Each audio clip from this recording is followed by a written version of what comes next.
Bonjour Michel. La posture est-elle l'élément principal du yoga? Bonjour à tous. Le yoga propose différents outils comme les postures, mais aussi les techniques respiratoires, le comptage du nombre de répétitions des exercices, les techniques respiratoires, de concentration, de méditation et bien d'autres. La posture en elle-même n'est donc pas le but ultime du yoga. Le yoga n'a du sens pour moi que si quelque chose change dans notre vie. Et je vous rappelle que ce que nous avons déjà vu dans les vidéos précédentes, c'est que le yoga cherche à agir sur le mental au travers des postures et des autres techniques. L'objectif étant entre autres d'aller vers la paix, une certaine sérénité, la clarté du mental, l'harmonie, ce qui implique qu'il faut pouvoir se remettre en question régulièrement. Et cela peut se faire notamment au travers des postures. En effet, pendant les postures, je me confronte à moi-même. Je peux voir si je triche, si je suis présent à ce que je fais, comment je respire, si je ressens des tensions dans le corps ou dans le mental, et bien d'autres choses encore.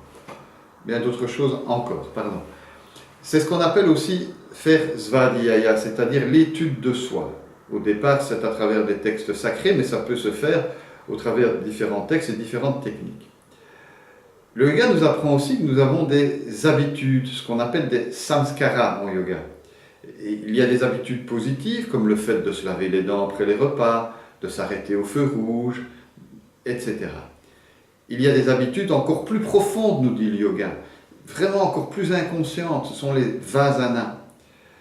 Et ces vasanas, on les retrouve notamment dans la psychologie transgénérationnelle, où on voit que des événements se reproduisent de génération en génération, ou bien on saute 2 générations à chaque fois, sans même que les générations qui sont victimes, entre guillemets, de ces événements, sachent ce qu'il s'est passé auparavant.